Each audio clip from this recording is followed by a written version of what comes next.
Muchas gracias, Leticia. Un saludo para todos y para todas. Bienvenidos y bienvenidas nuevamente a otra, a otra sesión, dijéramos, de la literatura sapiencial en este caso. Pues bueno, quiero felicitarlos quienes estuvieron participando en el foro. Miré todas sus participaciones y realmente muy interesantes, ¿no? Cómo definir, cómo ir entendiendo en la medida que vamos avanzando, cómo ir entendiendo cómo se entiende, valga la redundancia, la sabiduría desde la Sagrada Escritura, o sea, cómo entender sabiduría desde la Sagrada Escritura. Entonces, bueno, he visto las diferentes respuestas que se han dado y en términos generales, así como, ¿por qué no decir concluyendo todas las respuestas de quienes han participado en el foro? Pues la sabiduría para la Biblia tiene un tinte distinto. En la sabiduría normal, la sabiduría natural, dijéramos, que es muy propia de todos los seres humanos, ¿no? El Señor nos ha dotado, y también había preguntas con respecto a esto, ¿no? Porque aquellos que no son creyentes, dijéramos, de ninguna confesión de fe, ¿cómo entender esa sabiduría que ellos tienen? Pues es la sabiduría propia que el Señor nos ha dado a todos los seres humanos, porque algo que nos distingue de los animales y de las otras criaturas, dijéramos, es la imagen y semejanza de Dios, es decir, es esa sabiduría que Dios participa al ser humano para que sepa hacer, para que sepa construir, ¿no? Entonces, como decíamos en las dos clases anteriores, la sabiduría natural, si la podemos llamar así, se teologiza, es decir, ¿qué entendemos por teologizar? Es decir, que aquel ser humano que sabe ser, que sabe construir, que sabe sojuzgar el mundo, como se le dijo a la primera humanidad, varón y hembra, Adán y Eva, a esa primera humanidad que sabe llevar a plenitud lo que se le ha entregado, que sabe construir, si me permiten, un proyecto de vida, teniendo en cuenta sus relaciones con Dios, sus relaciones con el entorno, sus relaciones con el otro. Ese es el sabio, es el que teme al Señor. Y esa es la concepción de la Sagrada Escritura en los libros sapienciales, ¿no? Ese es el que teme a Dios, el que, el que vive de acuerdo a la voluntad de Dios. Y fíjense que aquí hay algo bien interesante también y es cómo el ser humano aprende a tener unas relaciones con Dios de amor, ¿no? Ve la naturaleza como el fruto de su amor y entonces desde ese punto de vista la relación con la naturaleza es distinto también, porque no es una relación utilitarista que utiliza todo lo que está a su alrededor para beneficio propio, ¿no? Entonces es ese ser humano, varón o hembra, que aprende a entrar en una relación de amor con Dios, a ver todo como fruto del amor, de la salvación de Dios. Y entonces en esa relación de gratuidad, porque también tanto Dios le da todo en gratuidad, como el ser humano le responde en gratuidad. Entonces es un encuentro con Dios de manera tan distinta, de manera tan amorosa, que desde ahí la voluntad de Dios o vivir la voluntad de Dios no es algo que pese, no es algo que agobie la vida, sino es algo que lo lleva a vivir en plenitud, si se quiere, a vivir en ese árbol de la vida, dijéramos, a poder alcanzar ese árbol de la vida del que nos habla Génesis, ¿no? Y que bueno, claro que el Nuevo Testamento lo lleva más allá porque es gracias a Cristo, gracias a su pasión, muerte y resurrección, que nos ha capacitado, ha recuperado esa imagen y semejanza del ser humano por causa del pecado y entonces podemos vivir, si me permiten, esas zarras de la vida, porque es esa plenitud de la vida en el Señor y entonces ya los mandamientos de Dios no se ven como algo que me causa pesadez y como algo que no lo puedo hacer, no, se entra en una relación con Dios de manera distinta y vamos a ver algo bien interesante en Job con respecto a esa relación del ser humano con Dios. Entonces, así como en términos generales, en ese pequeño resumen que acabo de hacer, recojo las intervenciones que ustedes hicieron en el foro obligatorio con respecto a eso, ¿no? ¿Cómo se entiende la sabiduría en la Sagrada Escritura?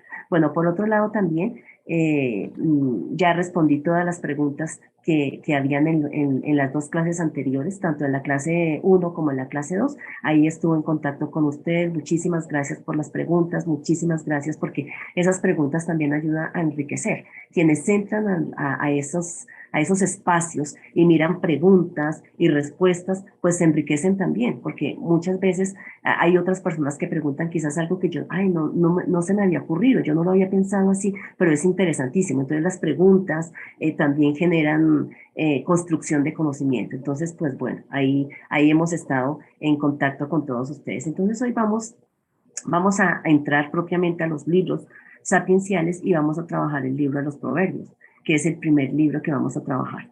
Entonces me permito compartir la pantalla para que vayamos pasando por esta diapositiva y vayamos hablando. Entonces, bueno, lo primero que vamos a ver es el nombre del libro, ¿no? Proverbios.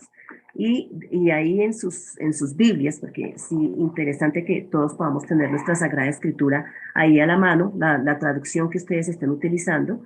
Creo que la mayoría utiliza Reina Valera 60, no obstante, si tenemos de otras confesiones cristianas, entonces pues también la Biblia de Jerusalén o la Biblia de, no sé qué Biblias estaremos utilizando, la de Luis Alonso Cheque, la Biblia de nuestro pueblo, o la NBI, Nueva Versión Internacional, cualquiera de las traducciones que tengamos. Ustedes se van a dar cuenta que en el capítulo 1, versículo 1, nos tiene el título, nos presenta el título. Tengo en mi mano en este momento Reina Valera 60 y dice los proverbios de Salomón, hijo de David, rey de Israel. Así que el mismo texto, cualquier traducción, nos pone en el libro, en su versículo 1, el título del libro. Entonces, vamos a ponerlo aquí en hebreo, Mishle Shelomo. Mishle Shelomo, que se refiere, Mishle Shelomo, pues sería en la traducción Proverbios de Salomón, ¿no? Esa palabra hebrea Mishle, que viene del hebreo también, que significa, se refiere como a un dicho, puede ser agudo, puede ser enigmático, ¿no?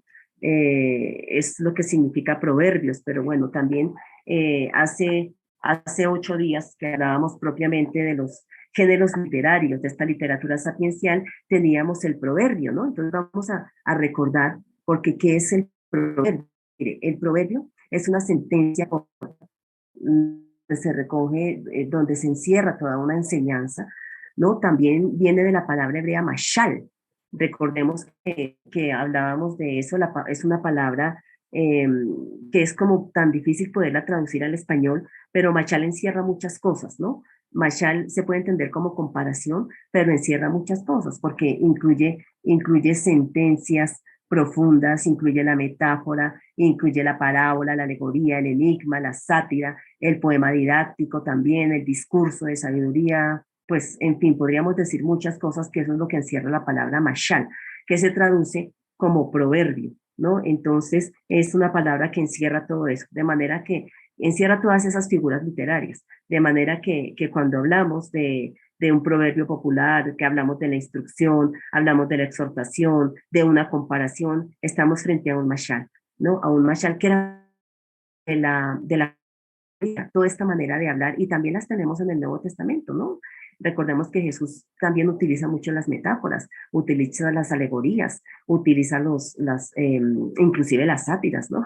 Y los poemas didácticos, utiliza la parábola, que es muy frecuente en el Nuevo Testamento. Todo esto es sapiencialidad, ¿no? Todo este tipo de figuras literarias son sapienciales. Entonces, todo eso es lo que encierra la palabra mashal. Bien, entonces, pero el proverbio en sí mismo es una frase corta que penetra en la vida y da un significado a las experiencias vividas, ¿no? Y eso es lo que encontramos de manera general en lo que significaría proverbios, ¿no? Eso es lo que nosotros entenderíamos por proverbio, pues encierra tantas cosas, pero ese es el género proverbio, ¿no? Bien, luego vamos a mirar los aspectos literarios del libro de los proverbios. Entonces, vamos a empezar con este, que es muy propio y traemos aquí algunos ejemplos. Dentro de esos aspectos literarios, ahí se caracteriza el proverbio por el paralelismo, que ya habíamos hablado algo con respecto a eso.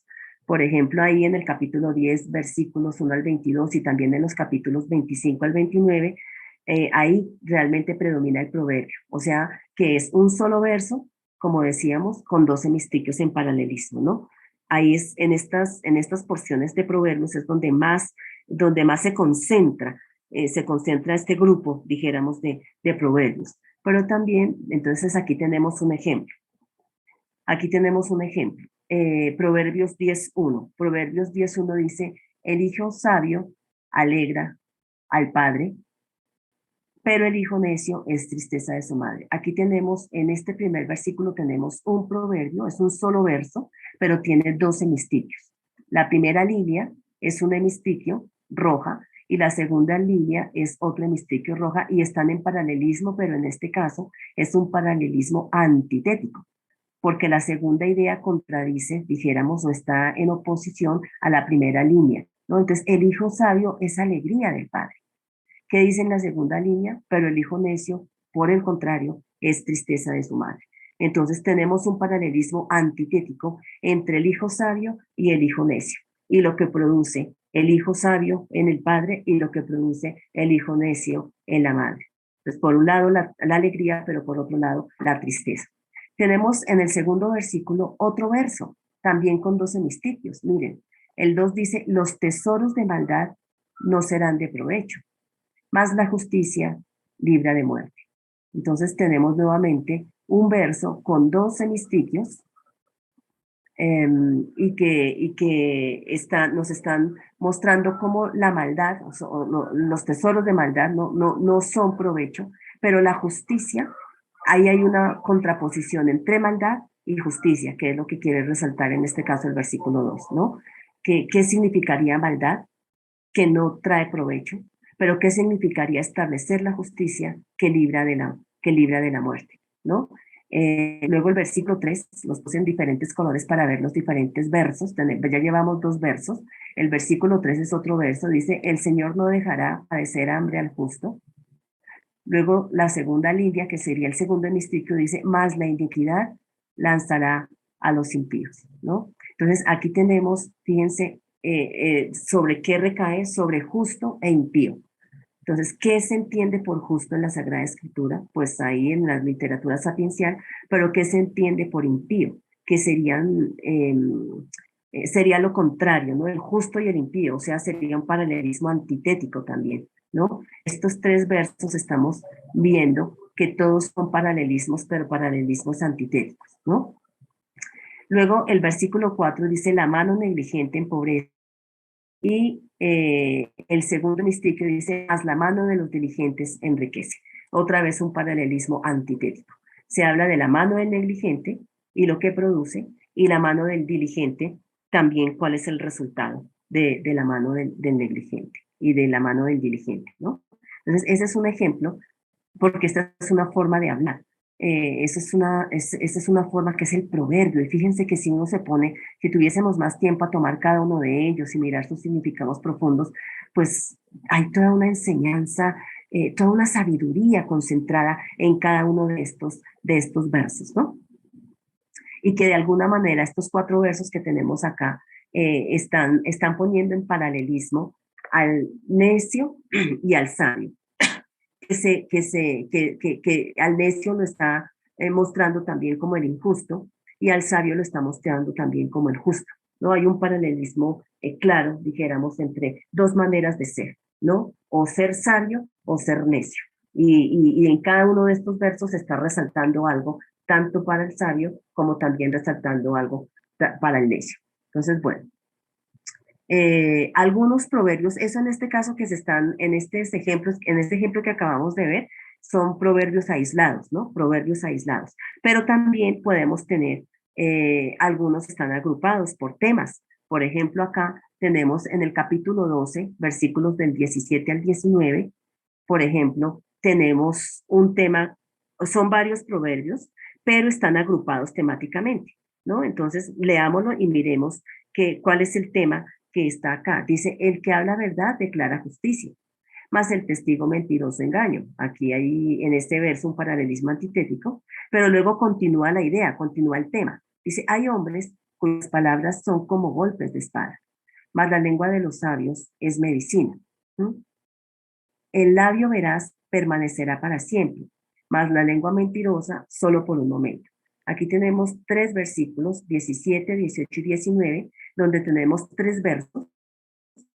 Cada uno de esos versos tiene paralelismos antitéticos, pero los tres versos están tratando un mismo tema, ¿no? Son las ventajas y los peligros en el hablar, que es el tema que está concentrado acá en estos 3 versículos. ¿Por qué ventajas o qué desventajas se tienen en el hablar? Hay que tener cuidado en lo que se dice, ¿no?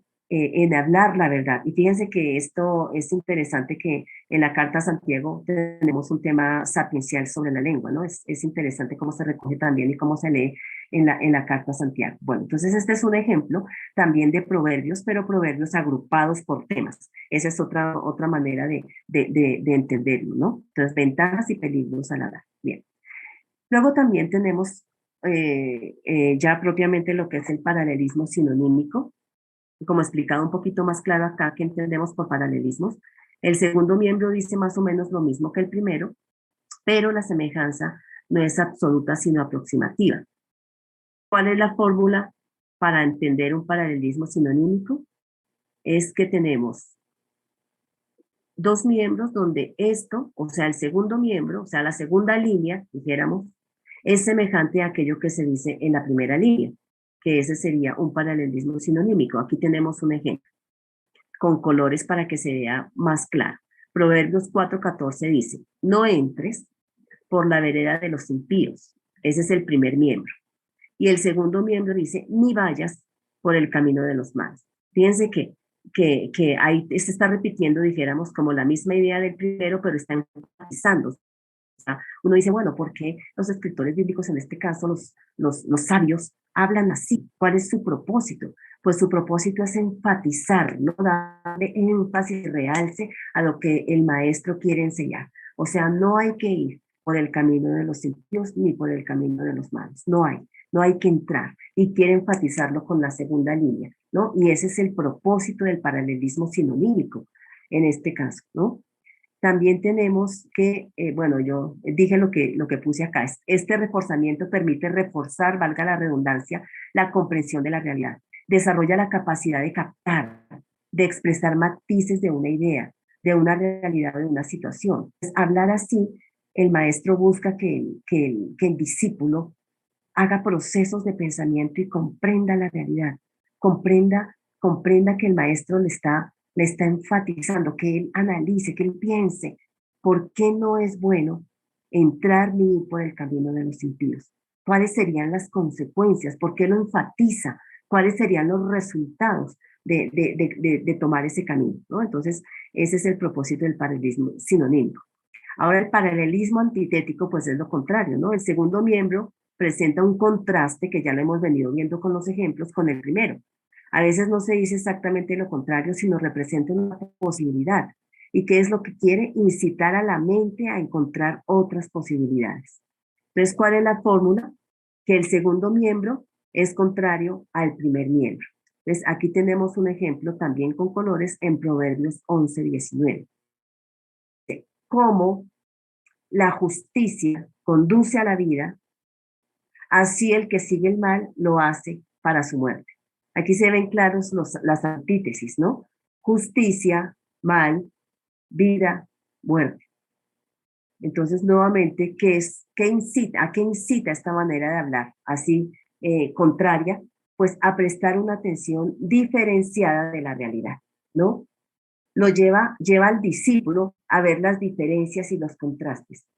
¿Qué pasa si establezco la justicia?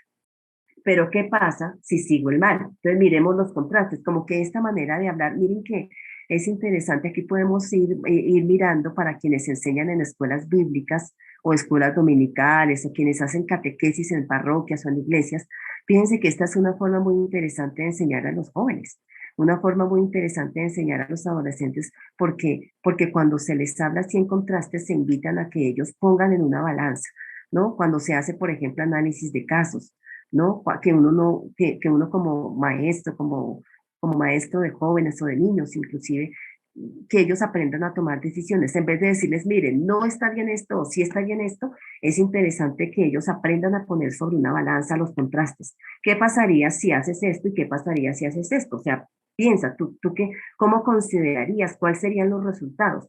Y eso les ayuda, ¿no? A que ellos vean las diferencias, a que ellos vean los contrastes para que tomen decisiones acertadas. Entonces, esa es una forma muy sapiencial de enseñar, y aquí nos están mostrando los proverbios. Esta es una forma de enseñanza. Y hoy más que nunca, ¿no? Que los jóvenes y los adolescentes están enfrentados a tomar decisiones complicadas en la sociedad en la que vivimos hoy. Entonces, bueno, entrena también al discípulo para la discusión, ¿no? Para que él discuta, para que él también ponga sus argumentos, que el discípulo diga, bueno, sí, conducir a la vida, ¿qué significa? Y a la muerte, y llevarlos a discutir. Agudiza también el espíritu crítico de quien está escuchando, del discípulo, ¿no? O sea, que no coma entero, como se dice aquí en Colombia coloquialmente, que no coma entero, sino que sea crítico, sé crítico, ¿no? Y le ayuda a aclarar algo por la observación de los contrarios. O sea, observa a los contrarios y entonces lleva a que él sea crítico, pero que también analice, ¿no? Que él observe, que él llegue a conclusiones. Ese es el propósito de hablar en paralelismos antitéticos. Eso también lo hace Jesús, ¿no? Es interesante. Luego, cuando ustedes vean más adelante Nuevo Testamento, o cuando ya lo estén leyendo Nuevo Testamento, van a ver que Jesús utiliza esa forma de hablar, porque lo que quiere es, esto es, entre otras cosas, eh, eh, esto es la retórica semita, que tiene la diferencia con la retórica griega. La retórica griega, que lo vemos mucho en el Nuevo Testamento, dijéramos los discursos, por ejemplo, Pablo utiliza las dos. Pablo utiliza la retórica griega, que es la forma de construir un discurso, pero la diferencia entre la retórica griega y la retórica semita es que la retórica griega construye el discurso para convencer al auditorio, mientras que la retórica semita no quiere convencer, sino quiere que el discípulo escuche, sea crítico, analice, haga procesos de pensamiento y saque conclusiones. Esa es la diferencia entre la retórica griega y la retórica semita, ¿no? Entonces, todo esto que estamos viendo de los paralelismos que están en los proverbios y en toda la literatura sapiencial tiene ese propósito, ¿no? Que el discípulo analice, porque el que analiza se le queda más, ¿no? Y se convence, dijéramos, ¿no? Tenemos también un ejemplo de paralelismo progresivo. Es que el segundo miembro no repite ni lo mismo del primer miembro, ni tampoco lo contrario, sino que desarrolla el pensamiento a una nueva idea, ¿no? Ese es el paralelismo progresivo. Entonces, aquí, ¿cuál es la fórmula? O sea, que el segundo miembro desarrolla o prolonga lo que se dice en el primer miembro. Entonces, aquí tenemos un ejemplo, Proverbios 16:31 dice, corona de honra es la vejez que se halla en el camino de justicia. Fíjense que la segunda línea ni repite ni contradice la primera, sino desarrolla más la primera, o sea, desarrolla más el pensamiento, dijéramos. Entonces, se está hablando de la corona de la honra, es la vejez, ¿no? Que se halla en el camino de justicia, claro, claro, porque alguien que ya tiene la experiencia encima de la vida, ha sabido discernir lo bueno y lo malo, entonces está en el camino hacia la justicia. Por eso la vejez es la corona de honra. Es interesante, ¿no? Entonces favorece el desarrollo del pensamiento también y la ampliación de las ideas, ¿no? Es otra forma de encontrar otro paralelismo, o sea, desarrollo. Se invita a continuar, a desarrollar un pensamiento. Yo te planteo el pensamiento, pero tú agrega algo más al pensamiento, ¿no? Es interesante. Bueno, es útil para ejercitar el discurso, ¿no? En los discípulos. Es útil para que el discípulo se ejercite en el discurso o en la escritura, porque el conocimiento crece y se construye, ¿no? Toma cuerpo el conocimiento. Entonces, así también hablan los proverbios, es interesante. Entonces, siempre se está pensando acá en el sabio que enseña, en el sabio que instruye. Y fíjense que no solamente, nosotros hablábamos hace 8 días de la sabiduría, cómo se puede dar, tanto en el ámbito familiar como en el ámbito público, en la corte, en el templo, etcétera. Entonces, cómo los padres también ayudar a los hijos desde la casa, desde la enseñanza. Alguien también preguntaba en el foro algo con respecto a eso, ¿no? Cómo desde la misma familia pues también los padres, más que decirle a los chicos, debes hacer esto y esto no, porque así la vida cristiana se torna pesada para el chico, se torna pesada para el joven, inclusive para el adulto. Pero sí se pone a los chicos a que disiernan la vida, a que disiernan lo que el Señor nos aconseja, es mejor, porque se ejercitan para que ellos mismos tomen decisiones, ¿no? Entonces ellos mismos crecen en el conocimiento y el conocimiento se va construyendo entre los padres y los hijos, pero también en la escuela bíblica, por ejemplo, que es donde los tenemos, ¿no? O en las catequesis, que es donde los tenemos quizás 1 hora, 40 minutos, y hay que aprovechar al máximo ese tiempo, porque es el único tiempo que tenemos con ellos. Entonces, por ahí va la enseñanza hoy en día. ¿No? Por ahí va la enseñanza. Miren que los proverbios nos dan esas pistas de cómo enseñar hoy, porque los chicos, ustedes saben que los chicos y las chicas, ellos están rodeados de tantas cosas y tantas propuestas que tienen que aprender a discernir. Y el cristianismo se discierne y se le saca jugo así. Comprende el cristianismo, se ama el cristianismo cuando se lleva a este tipo de enseñanzas, ¿no? No solamente, fíjense, con niños, con adolescentes, con jóvenes, pero también hasta con adultos, ¿no? Hasta con adultos. Es interesante comprender la fe. Esto nos lleva a discernir y a comprender la fe. Es interesante. Bueno, tenemos otro, aparte de este que era el paralelismo, tenemos otro aspecto literario en los proverbios, es la instrucción. Entonces, los capítulos del 1 al 9 tenemos, es una forma discursiva, no es más el discurso, es una composición, ¿no? Una composición temática y que va a volver a aparecer también en los capítulos 30 y 31 de Proverbios. Entonces, en estos primeros 9 capítulos tenemos, por eso se llama el género instrucción, porque es el maestro que toma un tema y a través de un discurso lo enseña, ¿no? Entonces, por ejemplo, la instrucción que hace o el discurso que hace ordena mediante imperativos, vamos a encontrar imperativos, ¿no? O sea, como mandatos, dijéramos, para persuadir, pero también exhorta, pero también ofrece razones para que se dé la obediencia, ¿no? El discurso, ¿no? Ofrece las razones. Entonces, nosotros vemos que aquí vemos enseñanzas sobre el comportamiento, por ejemplo, sobre los valores humanos, los valores éticos y religiosos, en imperativo, pero no se entendería el imperativo como una obligación. O sea, tienes que hacer esto y te voy a dar todo un discurso de cómo deben ser los valores, sino más bien como una invitación. O sea, aquí el imperativo tiene ese matiz, porque a veces cuando encontramos imperativos en la Biblia, puede ser en el Antiguo o en el Nuevo Testamento, a veces son mandatos, pero a veces también tienen ese matiz, o sea, ese mandato tiene ese matiz de invitación, ¿no? De invitación a cumplir, a cumplir lo que el Señor está prescribiendo. Y miren, hay un salmo muy bonito, aunque estamos en Proverbios, pero hay un salmo que ustedes conocen, que es el Salmo 119, que es larguísimo. El Salmo 119 está compuesto por estrofas, ustedes lo verán en la poesía, pero es un salmo muy sapiencial que invita a amar la ley y que muestra más bien cuáles son los beneficios de la ley de Dios. Porque Dios nos dio la ley, que no es un cúmulo de normas hartas, si me permiten la expresión y disculpen lo coloquial, para cumplir, sino a extraer los beneficios del amor de Dios. O sea, ¿por qué? Entonces, cuando encontramos los imperativos en Proverbios, lo encontramos en estos capítulos del 1 al 9, son más a la invitación a cumplirlo, ¿no? A cumplirlo porque tiene beneficios. Bien. Entonces, los proverbios que se presentan muchos miembros en paralelo, de 2 hasta 10 inclusive. Entonces, tenemos la fórmula X es igual a X más 1, por ejemplo. Tenemos un ejemplo acá en Proverbios 6, para que quede más claro esto de fórmulas y eso. Por el Proverbio 6 de los versículos 16 al 19, miren. Ah, bueno, este es otro, perdónenme que es que no alcanzaba a ver acá, no alcanzaba a ver acá. Entonces, con este terminamos la instrucción. Sí, la instrucción tiene ese propósito. Ahora sí, al siguiente vamos a mirar el proverbio numérico, que ese es otro. Entonces, son proverbios que se presentan muchos miembros en paralelo de 2 hasta 10. Aquí tenemos la fórmula de ese proverbio numérico.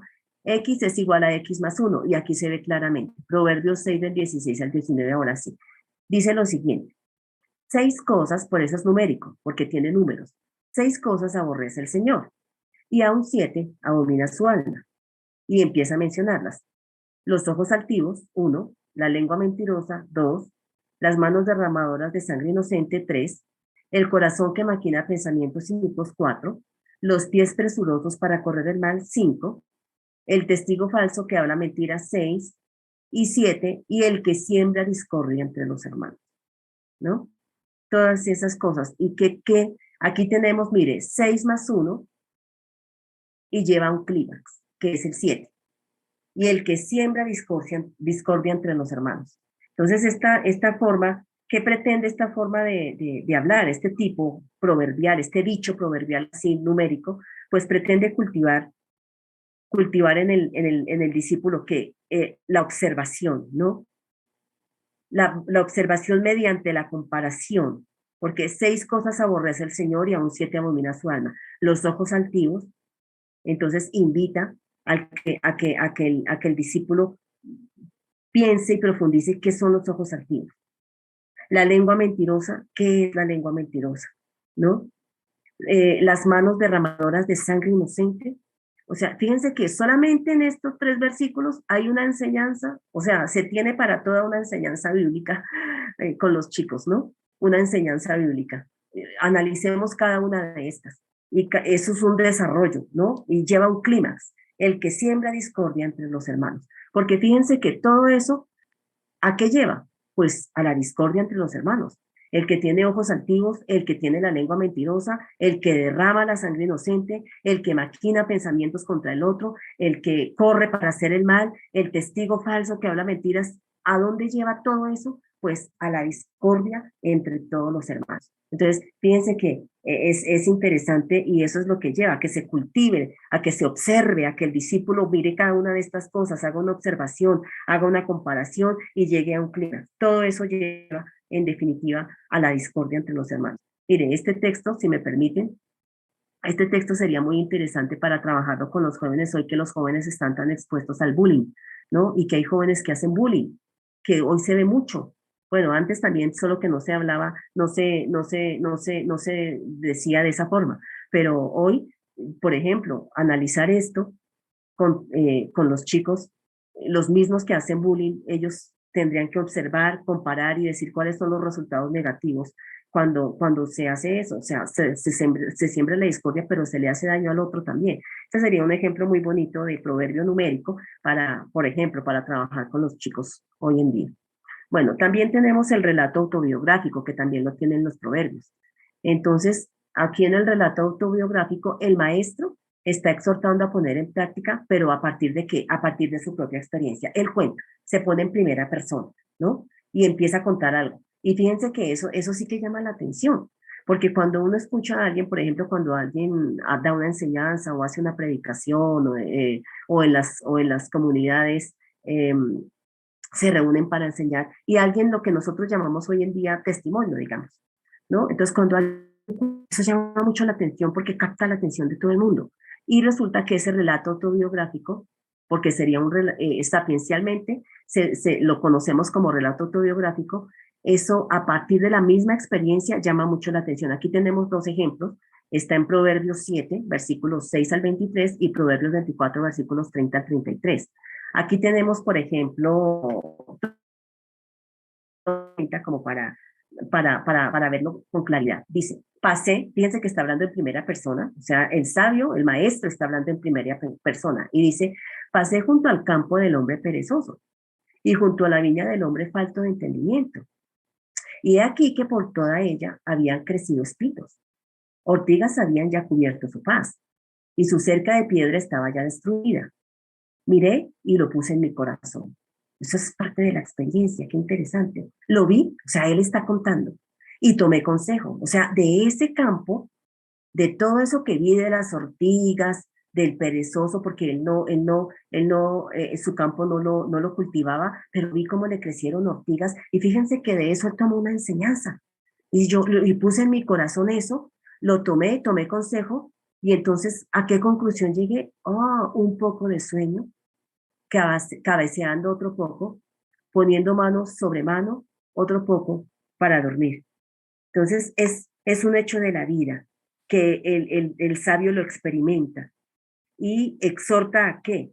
Está exhortando está hablando del perezoso, ¿no? Está hablando del que no hace las cosas, de la experiencia de la vida de alguien que, que por su pereza miren cómo, y aquí hay una comparación, porque se dice, bueno, el campo, miren lo que pasa en el campo del perezoso. Como él no lo cultiva, le salen ortigas, le salen, y eso, ¿cuáles son los resultados? Entonces hagamos la comparación con una persona que no es diligente en su proyecto de vida. O sea, que duerme en su vida, que no construye la vida. ¿Y a qué llegaría eso? Entonces, miren qué interesante a partir de una comparación, porque miremos el campo, inclusive se puede salir al campo y decir, vayamos al campo y tomamos este pasaje bíblico. Si ustedes van a retiros con chicos, con jóvenes, estamos haciendo como una aplicación a los jóvenes, ¿no? A retiros con jóvenes, se puede tomar este relato autobiográfico y si hay campos allá, entonces empecemos a mirar cómo construyes tu vida y a sacar enseñanzas, ¿no? Entonces fíjense cómo este tipo de enseñanzas o este tipo ¿cómo se dice?, de aspectos literarios, de figuras literarias, ayudan, son técnicas, ¿no? Son técnicas expositivas del maestro, eso es muy sapiencial, es interesante. Bueno, este es un ejemplo apenas. Estamos dando algunas ideas pastorales para el trabajo con los jóvenes y con los chicos y con los niños. Bueno, tenemos otro que es el acróstico alfabético. El acróstico alfabético, como Proverbios 31, que es el más conocido, ¿no? El himno muy lindo bueno, más bien el proverbio a la mujer, es un poema, mejor a la mujer, ¿no? A la mujer. Ese es un ejemplo aquí en Proverbios de acróstico alfabético. Los salmos también tienen muchos, pero como estamos en Proverbios, este es un ejemplo de Proverbios. Entonces se utilizan las letras del alfabeto hebreo y con cada una de las letras se construye toda una poesía. En el español no se ve tanto porque el acróstico no es igual que en español. En español yo puedo tomar el nombre, por ejemplo, quiero decirle algo a Leticia y entonces ella es mi amiga y entonces le voy al día de su cumpleaños, le quiero decir, quiero resaltar sus cualidades y entonces con las letras del nombre Leticia, con cada una de ellas, con la N le digo algo, y con la E le digo algo. Es distinto en hebreo. En hebreo las letras del alfabeto no necesariamente el verso con la primera letra, Aleph, que justa, alefato, de hecho, es alefato. Aquí tenemos Aleph, esa primera es la letra del alfabeto hebreo, por ejemplo, Aleph, que es una letra que es muda, ni siquiera tiene sonido. Toma el sonido de la vocal que la acompaña. Pero esa Aleph tiene como, con esa letra que no tiene sonido, se puede construir toda una poesía, todo un verso, ¿no? Entonces, bueno, en español no se nota tanto, la verdad, pero si ustedes van a Proverbios 31, vamos a mirar solamente en español, en Proverbios 31 del 10 al 31, dice, bueno, el versículo 10 comienza diciendo, mujer virtuosa, ¿quién la hallará? Porque su estima sobrepasa largamente a las piedras preciosas. Pues en el hebreo está la letra Aleph, y no necesariamente así arranca con la Aleph, pero se utilizan todas las letras del alfabeto para dar un poema.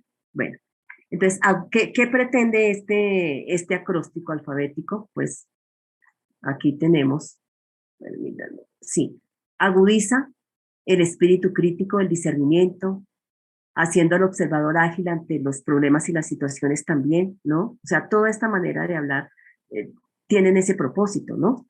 El discípulo entiende el mensaje, desarrollando la reflexión, la intuición, su aplicación a la vida real, ¿no?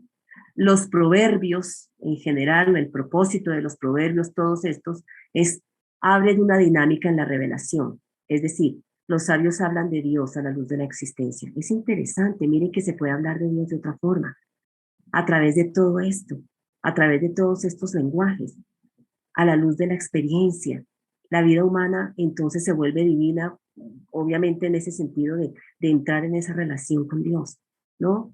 Porque lo humano se eleva a una enseñanza de Dios. Así es más agradable, si se quiere, tener la enseñanza de Dios, ¿no? La enseñanza que el Señor nos pone en su palabra, así a través de proverbios. Es interesante, pues, poder, ¿cómo se dice?, enseñarle a los jóvenes los proverbios así de esta manera y traerlos a la vida práctica, a la vida práctica, sería muy interesante. Bueno, esas son unas líneas pastorales ahí. Bueno, vamos a mirar un poco, miremos algunos otros aspectos de los proverbios y es la época y la autoría. ¿Cuándo se escribirían los proverbios? Pues es muy difícil, dijéramos, porque hablar de una época propiamente pues es difícil porque todos estos proverbios se recogen, ¿no? Se recogen a lo largo pues de la historia, de la experiencia de Israel, ¿no? Y hablar de la autoría pues también es un poquito complicado, porque si bien es cierto, Proverbios 1.1 dice que son proverbios de Salomón, ¿no? Hay toda una tradición judía, porque no solamente Salomón, bueno, claro, porque Salomón pasó a la historia como el rey sabio por ese episodio del primer libro de los reyes, donde él pide sabiduría y pasó a la historia como un rey sabio para gobernar, ¿no? No obstante, y entonces todos los proverbios se recogieron bajo la paternidad de Salomón, ¿no? Pero pues obviamente estos proverbios son recogidos a lo largo de toda la historia de Israel, ¿no? Por sabios, ¿no? Recordemos que en el exilio, cuando ellos van a Babilonia, en el exilio, hay un fuerte movimiento sapiencial, ¿no? Donde los sabios ponen por escrita toda la sabiduría para responder también un poco a por qué ellos se fueron para el exilio, ¿no? ¿Por qué se fueron? Reflexionemos, ¿qué fue lo que pasó? ¿Qué fue lo que sucedió? No es que Dios no nos quiera, no es que Dios no nos ame, sino ¿qué fue lo que pasó? ¿En qué fallamos? Entonces, hay y hay todo un movimiento sapiencial. Y fíjense que ellos se fueron a Babilonia en el 586 y estamos en el siglo sexto. ¿Cuánto duraron en Babilonia? Estamos entre el siglo sexto, siglo quinto, mucho tiempo duraron en Babilonia, ¿no? Y entonces hubo un movimiento sapiencial muy fuerte. Entonces, todos esos proverbios que se recogen se ponen bajo la paternidad de Salomón, por lo que representó Salomón. Entonces hay una tradición judía de la paternidad de Salomón, ¿no? Pero es difícil datarlos, porque son muchos, ¿no? No podemos pensar que Salomón es el autor de todos los 31 proverbios y que se sentó y los escribió. No, son muchos, son diferentes enseñanzas, experiencias de vida. Entonces es difícil poder datarlos debido a que vienen por temas, ¿no? A veces pequeños proverbios, como dijimos, o unidades temáticas, también vienen por temas, ¿no? Entonces es difícil, su composición puede abarcar varios siglos, ¿no? Eso es importante tenerlo en cuenta, ¿no? El prólogo, por ejemplo, ya cuando llegó a su redacción final, tenemos un prólogo, que es el primer capítulo, y el último, que probablemente alguien que recopiló todos esos proverbios, que los fue recopilando para formar el libro como lo tenemos en la redacción final, le agregó ese prólogo y ese epílogo, como esa introducción, si se quiere, y esa conclusión a toda la obra, a todo el libro, ¿no? Entonces, tenemos que es una introducción, que la introducción pudo haberse puesto en el periodo persa, que sería más o menos en el siglo, entre el periodo persa abarcaría del 539 al 333 cuando entra el imperio griego. Entonces el periodo persa recuerdan que van desde el 539 porque se da el edicto de Ciro para que ellos regresen nuevamente de Babilonia. Entonces viene el imperio persa. Es probable que se haya dado por esa época, cuando Ciro conquista Babilonia, ¿no? Cuando Ciro promulga pues el edicto que permite a los desterrados volver a su tierra para reconstruir las ciudades y los templos. Este sería como el contexto histórico de esa introducción. La comunidad judía lucha por restablecer su identidad. Hay dificultades porque viene la pobreza, las amenazas externas, las divisiones internas también. Viene Esdras y Nehemías a tratar de recobrar toda esa identidad. Ellos eran el resultado de un movimiento sapiencial. Entonces, aquí en esta época, pues se habla de ese movimiento, de ese movimiento sapiencial, ¿no? En estos capítulos. Después del destierro, los sabios pues eran los maestros. Recordemos que ya no hay rey. Ya cuando ellos regresan del destierro, la monarquía ya básicamente como se conocía se extingue. Luego vienen otros personajes que van a estar ahí, pero ya la monarquía como antes no. Y son los sabios, ¿no? Son los sabios, ese movimiento sapiencial, lo que va a tener aquí Israel de manera importante, ¿no? Los maestros. Entonces se puede datar hacia la segunda mitad del periodo persa, que sería el 400 antes de Cristo, esta introducción, ¿no? Luego tenemos, permítanme, porque es que no me deja ver acá. Bueno, luego tenemos, entonces ese sería, aquí tenemos, permítanme, un poquito más pequeño porque no la logro ver. Ok. Bueno, tenemos acá la colección, primera colección. Ah, ok. Eso es lo que está hablando. La primera colección, que serían los capítulos del 1 al 9, es la introducción, que estaría datada más o menos en el 400 antes de Cristo. Luego vamos a tener unos también antiguos materiales sapienciales. Entonces, de estos antiguos materiales sapienciales, Entonces tenemos, por ejemplo, puede ser que del Deuteronomio y de los profetas preexílicos, o sea, estamos hablando de los materiales que utilizó el redactor o quien compuso o quienes compusieron, porque puede ser una escuela de sabios que compusieron el libro de los Proverbios. Entonces, materiales del Deuteronomio, de los profetas preexílicos, es síntesis de la sabiduría como guía de la vida de comunidad en el posexilio, ¿no? La sabiduría asume el rol de profeta y de Mesías, ¿no? Porque cuando encontramos en estos capítulos el sabio que habla es como si fuera un profeta entendiendo profeta como que llama a revisar la vida y a volver al Señor, ¿no? Como esas reflexiones en el exilio de qué fue lo que hicimos. Eso es lo que hace un profeta en el Antiguo Testamento, ¿no? Entonces la sabiduría aquí toma como la voz de profeta y llama, ¿no? Toma ese rol de profeta, pero también ese rol de Mesías, ¿en qué sentido? En que llama al pueblo a reflexionar para salvar su vida, ¿no? O sea, reflexionemos y retomemos el camino que perdimos. Entonces, por eso Mesías en ese sentido. Entonces, la sabiduría tomó el rol de salvación, dijéramos, de ese rol, dijéramos, ¿no? Entonces, ejerce juicio y llama a la conversión. Entonces, ahí está el rol de profeta y Mesías que toma la sabiduría para, para llamar a la conversión, ¿no? La sabiduría gobernará, el pueblo discernirá sobre la vida cotidiana. La educación sapiencial está unida a la religiosa, ¿no? La sabiduría es un don de Yahvé, es un don del Señor, ¿no? Es un don de Jehová, como lo queramos llamar, es igual, ¿no? Pero es un don de Dios.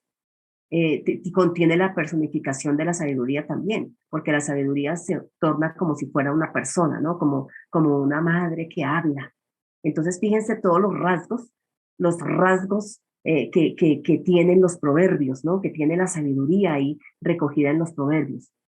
Bien, entonces, dentro de eso tenemos una introducción que sería, vamos a mirar un poco la estructura, que sería la introducción del capítulo 1, el título y la finalidad de los proverbios, de todos los libros de los proverbios están los versículos del 1 al 6.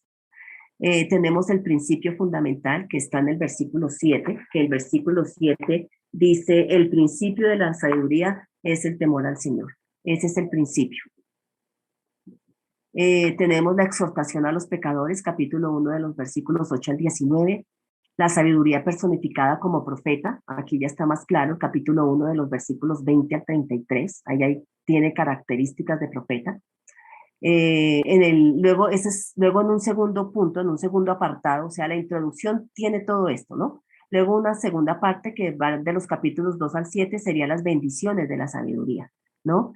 Entonces, dentro de eso tenemos en el capítulo 2 están las bendiciones, en los capítulos 3 al 7 está el desarrollo de las bendiciones, en el capítulo 3 de los versículos 1 al 12 está la actitud delante de Dios, delante de Yahvé. En el capítulo 3 de los versículos 13 hasta el capítulo 4, 9 está el valor de la sabiduría. En el capítulo 4 de los versículos 10 al 27 habla del buen camino y del mal camino. También en el capítulo 5 y en el capítulo 6 hay advertencias contra el adulterio, y el capítulo 7 también. Luego en un tercer momento se habla de la sabiduría. Aquí está la sabiduría personificada, pero personificada como rey Mesías, ¿no? Entonces, mire, luego en un cuarto momento se habla del banquete de la sabiduría y de la insensatez.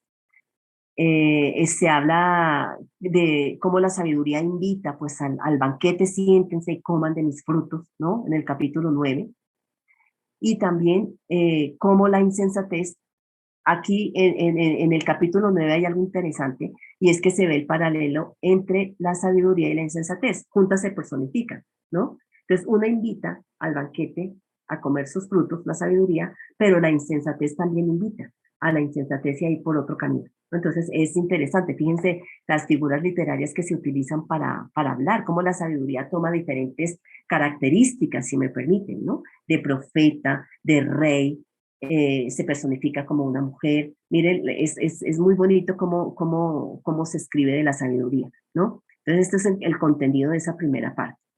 Luego vamos a mirar, permítanme porque es que no me deja ver, la segunda colección acá, la segunda colección de los proverbios, que estaría en el capítulo 10 hasta el capítulo 22. ¿Cuándo se fecharía esta segunda? Entonces estaría más o menos en el reinado de Josías, ¿no? Que sería entre el 640 y el 609, más o menos, eso es siglo séptimo. Tenemos acá, Asiria estaba en decadencia, Babilonia todavía no estaba en auge, estamos hablando también un poquito del contexto de la segunda colección. De la primera colección, recordemos, el contexto es Babilonia, ¿no? De la segunda colección, aquí tenemos el siglo séptimo, que es mucho antes de ir a Babilonia, donde Asiria pues ya estaba, el imperio asirio ya estaba en decadencia, pero Babilonia todavía no había subido. Entonces era perfecto para hacer una reunificación política y religiosa, por eso está en el contexto del rey Josías, ¿no? Entonces, quienes recordamos allá el primer y segundo libro de los reyes que nos cuenta, nos habla de Josías, recordemos que Josías fue uno de los reyes que hizo una reforma religiosa, ¿no? O sea, el pueblo estaba mal, o sea, Israel estaba mal. Y como estaba mal, él hace toda una reforma religiosa para botar los lugares altos, destruir los lugares altos. Había idolatría, la injusticia social estaba muy fuerte. Entonces, esta segunda colección, que va del capítulo 10 al capítulo 22, recoge todo este contexto. Parece que todo este contexto es el que está aquí por detrás. Entonces, aquí viene de sacerdotes, de sabios, de profetas, ¿no? Se encuentra el libro de la ley en el templo, ¿recuerdan? Que en el tiempo de Josías, en el 622, se encuentra el libro de la ley en el templo, se lo llevan, el sacerdote Hilcías se lo lleva al rey, el rey lo abre, rasga sus vestidos porque han pecado contra el Señor, porque han sido infieles a la alianza. Y entonces todo este contexto está en esta segunda colección, para que entendamos entonces que el contenido de los proverbios están como llamando a esa reforma, ¿no? A esa reforma religiosa. Y aquí se crea una escuela deuteronomista, que es la que revisa el Deuteronomio. A ver, les voy a contar esto, ¿a qué me refiero con esto? Resulta que en esta época de Josías se recogen tradiciones muy antiguas por este momento político que se está viviendo, y entonces se crea la escuela que se llama deuteronomista. ¿Qué significa eso? Que toma el libro del Deuteronomio, y el libro del Deuteronomio es la clave teológica para leer Josué, Jueces, Samuel y Reyes. ¿Sí? Josué, Jueces, Samuel y Reyes. Entonces, el Deuteronomio viene a ser como esa, como esa, sí, esa clave teológica para leer esta historia de Josué, Jueces, Samuel y Reyes, que es donde está la historia de los reyes, ¿sí? Hasta Josías, por lo menos desde Salomón hasta Josías. Eso es lo que se llama la historia deuteronomista, ¿no? El Deuteronomio es la clave teológica para leer Josué, Jueces, Samuel y Reyes, ¿sí? Que en la Biblia hebrea son los profetas anteriores, son los profetas anteriores. Mientras que para nosotros son escritos históricos, son los libros históricos, para la Biblia hebrea se llaman los profetas anteriores, Josué, Jueces, Samuel y Reyes, ¿sí? Entonces, toda esa historia que tenemos ahí es el contexto de esta segunda colección de proverbios para que entendamos, ¿sí? Luego tenemos aquí, permítanme, de esa fecha data posiblemente esta colección llamada Proverbios de Salomón. Entonces volvemos a decir, ¿cuáles son los proverbios del capítulo 10.1 hasta el capítulo 22.16? Entonces, probablemente toda esta colección data de esta fecha, ¿no? Entonces, ¿por qué? Porque tenemos los siguientes temas en esa colección, quizás por los sabios de la corte. En este tiempo también está Jeremías y escribe en tono sapiencial en Jeremías 4, Jeremías 15, Jeremías 17, 11. Ahí está, Jeremías también escribe en esa forma. La colección de proverbios es más o menos del 375. Miren que es muy difícil fecharlos, pero se recogen, ¿no? Se pueden dividir en dos partes. Del 10 al 15 se habla de una moral social, fíjense que sí tiene que ver con el contexto, porque la moral social estaba mal en esa época. Entonces, del 10 al 15 se recoge, hay un tratado de moral social, pero también tenemos acá que enfatiza las tendencias humanas, ¿no? Que son la vida, el trabajo, la justicia, la sabiduría, la ruina, la muerte, la pereza, la insensatez. Entonces, ¿qué están mostrando este tipo de proverbios? Este tipo de proverbios están mostrando dos tipos de existencia, o un tipo de existencia hacia la vida o un tipo de existencia que va hacia la muerte. Entonces se resaltan las virtudes de la justicia, el temor a Yahvé, la modestia, la humildad, la generosidad, pero también se resaltan los vicios a la injusticia, la pereza, la falsedad, el orgullo. Todo eso, así era como estaba la sociedad para el tiempo de Josías, por eso él tiene que hacer una reforma bastante fuerte, ¿no? Se habla del justo y del injusto, se habla de la suerte del justo, de la suerte del injusto, ¿no? De la sabiduría y de la insensatez, se resalta mucho esta parte, ¿no? También tenemos la segunda parte. Entonces tenemos la primera parte que ya dijimos acá, la primera partecita, que es de los capítulos 10 al 15, que es un tratado de moral social. La segunda parte, que va de los capítulos 16 al 22, habla de una ética para los gobernantes, ¿sí? Entonces, dentro de la ética para los gobernantes que se resalta, se subraya más los hechos particulares, o sea, la formación de las personas que gobiernan, los valores religiosos y morales que deben tener quienes gobiernan, el juicio de Dios, el juicio de Yahvé, se habla de la autoridad política, también del justo y del injusto, pero en ese sentido de los gobernantes, quién es el gobernante justo y quién es el gobernante injusto, quién es el gobernante sabio y quién es el gobernante insensato, se habla del ambiente social y se habla de la vida judicial. Entonces, esa sería la segunda parte de la segunda colección, que va del capítulo 16 al capítulo 22. ¿Sí? Luego tenemos acá la tercera colección de los proverbios. Son las palabras de los sabios, que va del capítulo 22, 17 hasta el capítulo 24. Entonces, ¿dónde se ubica esta colección? Más o menos, esta colección se estaría datando en el reinado de Salomón, que sería el 1000 antes de Jesucristo, entre el 971 y 931. Entonces, hay una nueva situación de monarquía con David que exigía una administración eficiente y Salomón se encarga de eso. Entonces, esta tercera colección recoge como esos proverbios de los sabios, ¿no? Bajo el reinado de Salomón. Se debía equiparar el imperio y colocarlo a la altura de los vecinos, ¿no? Entonces, hay proverbios que hablan sobre el ejército, las fortificaciones, los intercambios culturales y comerciales, la clase diplomática, que es la que asesora. O sea, aquí digamos que se están dando consejos es para esos asesores diplomáticos en toda esta situación del reinado de Salomón, ¿no? Está conformado por los sabios. Ahí primer libro de los Reyes, capítulo 4, los nombra, ¿no? Se ocupaban de las relaciones diplomáticas, de la formación de los funcionarios, de organizar la historia y la cultura del pueblo. Entonces, esta tercera colección como que reúne todos estos temas y estarían datados entonces probablemente en esta época, ¿no? Probablemente en esa época. Bien.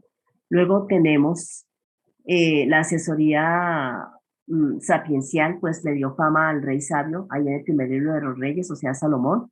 El primer libro de Reyes, capítulo 5, dice que Salomón pronunció 3000 proverbios y parábolas, y sus cánticos fueron 1005. Habló sobre plantas, desde el Líbano hasta el hisopo que brota en el muro. Habló de los cuadrúpedos, de las aves, de los reptiles, de los peces, en todo sentido, ¿no? También todos estos proverbios hablan, estos de esta tercera colección hablan del comportamiento humano. Entonces, puede ser que de las tres colecciones que hemos visto hasta ahora, esta tercera colección puede ser la más antigua y puede remontarse al periodo de Salomón, ¿no? Al periodo de Salomón. Luego tenemos una cuarta colección que también se llama Las Palabras de los Sabios, que vendría a ser como un apéndice a la colección 3. Estaría más o menos un poco después del 950 a.C. ¿Y de qué habla? Condena la parcialidad en el tribunal, aconseja el sentido de la oportunidad, habla de la prudencia y no devolver mal por mal, tiene un retrato negativo de la pereza. Esa sería la cuarta colección, que sería, como decimos, un apéndice de la tercera, que también dataría del tiempo de la monarquía salomónica. Luego tenemos una quinta colección, que iría del capítulo 25 al capítulo 29, probablemente sería del tiempo del rey Ezequías. Esa colección estaría ubicada más o menos datada entre el siglo octavo y siglo séptimo, del 715 al 687. Recordemos que el primer rey después de la caída del norte se alió con Egipto y Babilonia, un poquito el contexto, promovió una reforma político-religiosa para restablecer la unidad del imperio. O sea, Ezequías, ¿no? Emprende la recolección de tradiciones y escritos religiosos e históricos del norte, o sea, de lo que vivió las 10 tribus del norte, del sur también, incluida todas esas tradiciones sapienciales. Luego también llegó el núcleo del Deuteronomio, de lo que se conocía como el Deuteronomio, que son los capítulos 2 al 26, que todavía no estaba en su forma final como lo tenemos hoy, y que había sido compuesta por los levitas, probablemente por un grupo de levitas del norte, del reino del norte. Hablan de la centralización del culto y del gobierno en Jerusalén. Ese es el contexto de esta quinta colección. Sí, el contexto histórico de esta quinta colección, que fue bajo el rey Ezequías. ¿Sí? ¿Qué fue lo que pasó? Entonces, aquí se levanta también en esa época una escuela sapiencial que colecciona, que organiza la historia, la cultura, y que por encima de todo está Dios y su soberanía. Le sigue el rey sometido a Dios y sus designios. Aquí el rey como que los proverbios también muestran a un rey que quiere la soberanía de Dios sobre su vida. Van dirigidos para personas en contacto con la corte. Habla de normas de comportamiento y urbanidad. También se dirige al pueblo en un tratado moral social entre los capítulos 25 al 27. Y aquí predomina mucho el colorido popular y la exhortación, ¿no? Mucho predomina la exhortación. Luego tenemos, también describe pormenorizadamente al insensato, que no entiende nada, que tiene un comportamiento inadecuado. También habla del sabio que es inteligente, que es perspicaz, sabio, oportuno, que dice y hace las cosas adecuadas. En el capítulo 25 habla del insensato inexperto y sin autodominio. En el 27 del buen sentido. En el 26 actúa como borracho, como animal, que habla sin buen sentido. O sea, habla en el capítulo 25 hasta el 27 hablaría del insensato. Y luego hay exhortaciones también. Las exhortaciones se basan en motivos prácticos y alcanzan el modo de vivir y de relacionarse. ¿Sí? Entonces, luego vienen los apéndices. ¿Cuáles son los apéndices? Que es lo último del libro, que sería el capítulo 30 y 31. Entonces, contienen el apéndice viene a ser como una especie de recapitulación de lo anterior. Entonces, contiene de la colección sexta a la colección 9. Sus fechas son difíciles de poder determinar, o sea, es muy difícil poder decir exactamente de cuándo data estos apéndices. Los contextos también son más difíciles, pero pueden ser colecciones antiguas que se añadieron a su, ¿no? Y por último, pues entonces tenemos la sexta colección, que sería el capítulo 30, que eso es lo que recoge capítulo 30 y 31. De la sexta colección recoge probablemente Agur, era un extranjero de Masá, tribu del norte de Arabia, que está mencionado en Génesis. El verdadero sabio, bueno, el verdadero sabio siente lejos la genuina sabiduría. Solo Dios es sabio. Se hace una reflexión y dice, uff, carambas, nosotros hemos fallado tanto que realmente solo Dios es sabio. El hombre solamente ve destellos de esa sabiduría a través de la revelación de Dios, porque sabe construir y sabe ser, ¿no? Toca temas también de la riqueza y personas que se dedican a hacer el mal. Toca temas parecidos a los de Job, capítulo 30. Agur pide lo necesario para vivir, porque aquí está este personaje mencionado, Agur. En el capítulo 30 probablemente hay una añadidura acerca de la injusticia social, ¿no? También introduce la séptima colección ahí en el capítulo 30, que hay proverbios numéricos. Introduce la octava colección, palabras de Lemuel, los consejos de una reina madre, la corrupción y las malas costumbres que pueden llevar a la perversión en el ejercicio de la justicia, y la novena colección en el capítulo 31. Entonces dijimos que los capítulos 30 y 31 recogen de las colecciones de las 6 a la 9. Entonces 6, 7, 8 están en el capítulo 30 de Proverbios y la colección 9 están en el capítulo 31. Entonces aquí viene el poema de la mujer en forma de acróstico, probablemente se refiere a la sabiduría, la compañera que lleva el nombre, al hombre al discernimiento, a la justicia, a la honra y a la vida. Bueno, y esta pues es la bibliografía de donde tomé todo esto para hablar de los proverbios. Bueno, esa es como una pincelada general del libro de proverbios, ¿no? Fíjense cómo es de interesante el libro de los proverbios, es bien interesante. Pero luego antes de dar un paso para las preguntas, vamos a mirar, vamos a mirar el libro de Job, ¿sí? El libro de Job es bellísimo. Vayan tomando sus preguntas de proverbios. Habría mucho más que decir de proverbios, pero bueno, esto apenas es una pincelada de cómo los proverbios. Aquí tenemos una pregunta: si estas colecciones fueron compiladas en una época persa o griega, ¿hay alguna influencia, dice Jorge, del pensamiento? Bueno, es probable que haya habido alguna influencia, sobre todo de la, bueno, influencia en el sentido, como decíamos hace 8 días, en el sentido, en el sentido de la literatura, ¿sí? De la literatura, porque aquí tenemos, claro, todos estos son los contextos históricos, y entonces fíjense como vimos, los proverbios son de épocas, ¿no? Que se recogen donde se viven momentos puntuales. Entonces fíjense que la sabiduría, o sea, no están ajenos a la experiencia del pueblo.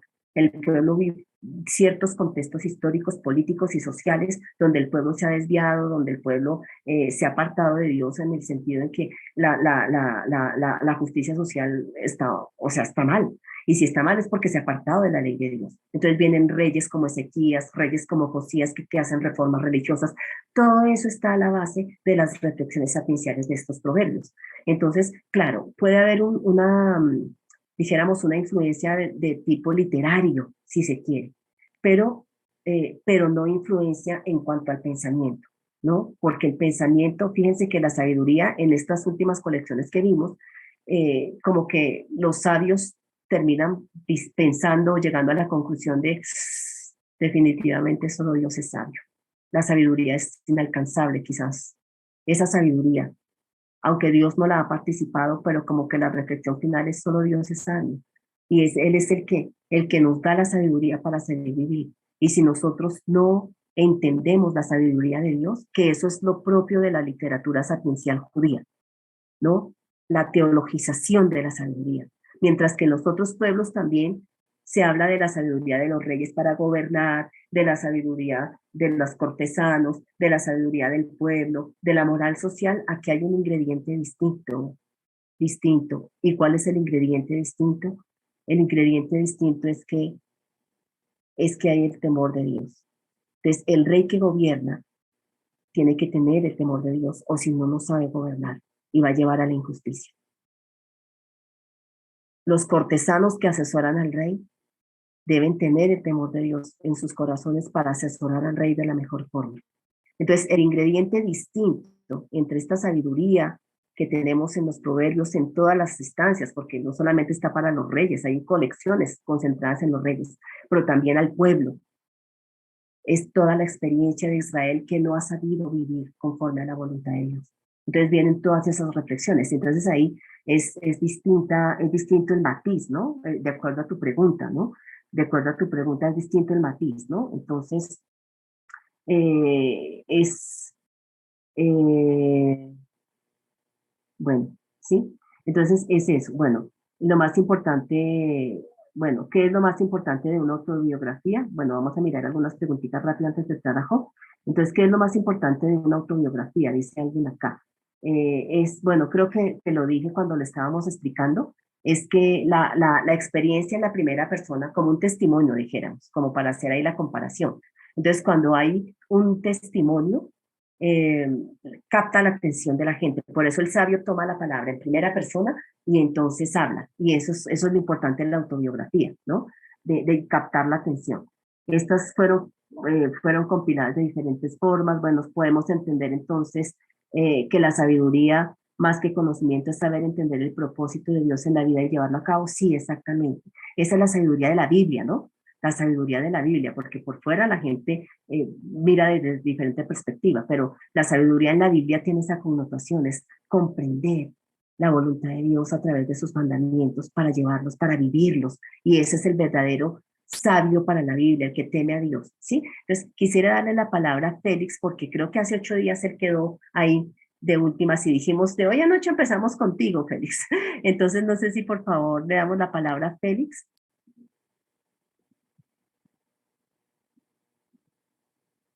y luego seguimos con Job. Félix, creo que ya puedes hablar, no sé, todavía no. Ya, Ya, ahora Félix, es buen día, profesora. Muy bonita buen día, exposición. Félix. Este, bueno, la idea de todo lo que escucho es para poder lograr una buena exégesis. Dos preguntas, profesora. Ujú. Los proverbios de Salomón son canonizados, y si son canonizados se supone que son inspirados por Dios. Esa es mi pregunta, ¿son inspirados por Dios al ser canonizados? ¿O en realidad es lo que los sabios de su tiempo, Salomón y otros, veían de la realidad, ¿no? O sea, ejemplo, el diligente que trabaja va a tener, va a ahorrar, el que no, no. La Ujú. realidad, ¿no? Ahora, si es que es así, si es que es la realidad, o usted me va a aclarar, eh, por ejemplo, los proverbios chinos, ¿también serán inspirados por Dios y no están canonizados?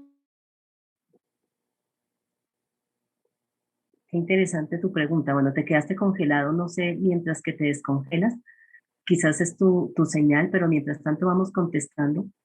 Vamos contestando. Ve, es interesantísima la pregunta de Félix, porque claro, no solamente la cultura judía tiene proverbios, porque como tú dices, las culturas orientales también recogen proverbios y proverbios muy sabios frente a la vida, frente a la experiencia de la vida.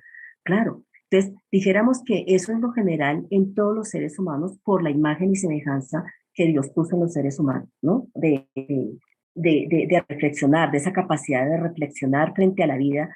Y ese sería la ley natural, como dice, si me permiten, como dice San Pablo en Romanos capítulo 1. Hay una ley natural que está en todos los seres humanos y que todos los seres humanos tenemos la capacidad de reflexionar frente a lo bueno y frente a lo malo, ¿no? Entonces, frente a lo bueno y frente a lo malo, todos los seres humanos. Entonces, fíjense que, por ejemplo, Pablo dice en Romanos 1, dice, bueno, hay unos que, no tienen la ley de Dios, dijéramos, hablando de la ley de Dios de Moisés, por ejemplo, del Antiguo Testamento, pero tienen una ley en el corazón, tienen una ley en el corazón que Dios puso en el corazón, dijéramos, para que ellos sepan qué es lo bueno y qué es lo malo. Eso sería lo general. ¿Cuál sería lo diferente? ¿Qué sería lo que haría la diferencia? Pero es muy interesante, Félix, tu pregunta, porque los sabios de Israel, ellos también reflexionan en la experiencia de la vida. Pero ¿qué es lo que los hace distintos y que se recojan y se canonicen? Que en esa reflexión, en esa experiencia de la vida, puedan comprender el actuar de Dios. Ahí es donde viene la revelación.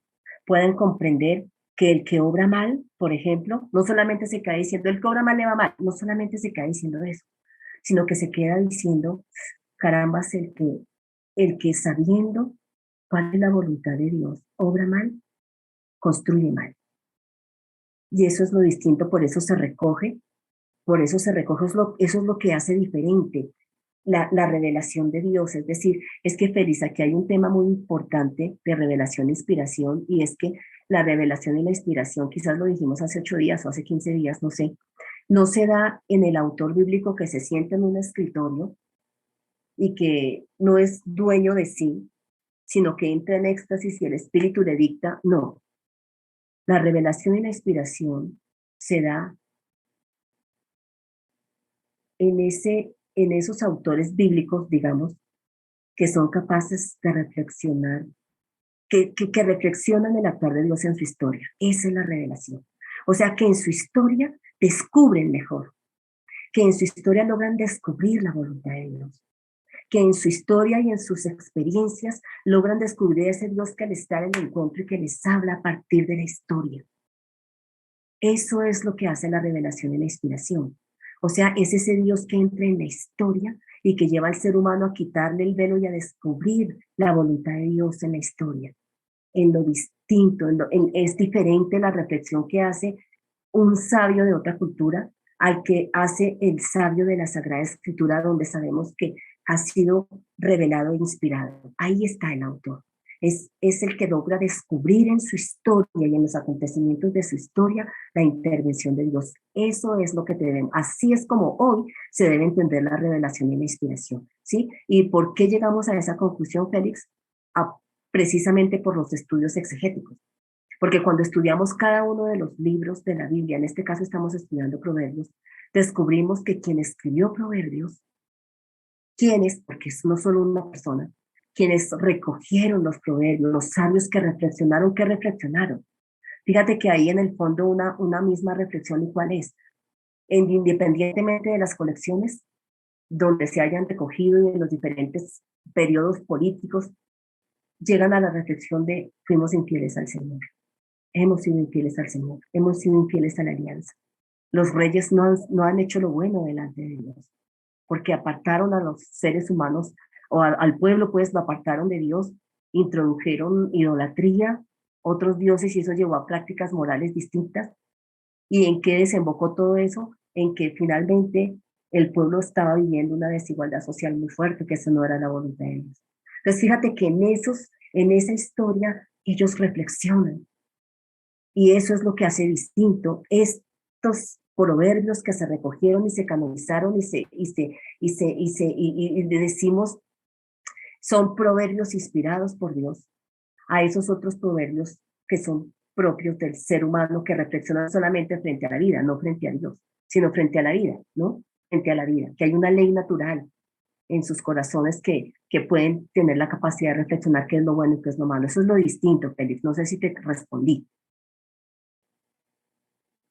¿Sí? Listo, vale. Bueno, vamos a dar otra preguntita. Aquí tenemos Ismael y Marcos, y entramos a Job. ¿Listo? Ismael. Profesora, buenos días, buenos días, Bueno, buenos días, buenos días, buenas tardes allá, no sé. días todavía, sí. Bueno, primero, gracias por la exposición de ayudarnos a en entender la diferencia entre los libros, o la sabiduría popular, popular y la sabiduría escrita, ¿no? En la Biblia que tiene ese propósito. Yo quería, aunque no estamos ahí, pero quería leer esto y hacer mi pregunta, ¿no? De Eclesiastés 4:13, dice, por ejemplo, mejor es, Eclesiastés 4:13, ¿no? Mejor es el joven pobre y sabio que el rey viejo y necio que no admite consejos. Ah, la pregunta que quería hacer es, ¿Salomón está hablando de sí mismo o está hablando de otros? Ah, y eso me da pie para una segunda pregunta, que es, si Salomón está hablando de sí mismo, y la acabo de escuchar a usted de que la revelación que se da, o en la sabiduría que tenemos, Dios se ha revelado a nosotros a través de la historia y a través de la sabiduría y el conocimiento. Entonces, ¿cómo explicar que un hombre tan sabio como Salomón termina teniendo, entendiendo que si Salomón es, porque ahora con varios descubrimientos se puede decir que de repente no fue Salomón el que escribió esto y que esa Ajá. otra persona, ¿no? A Sí. veces es un argumento que se hace.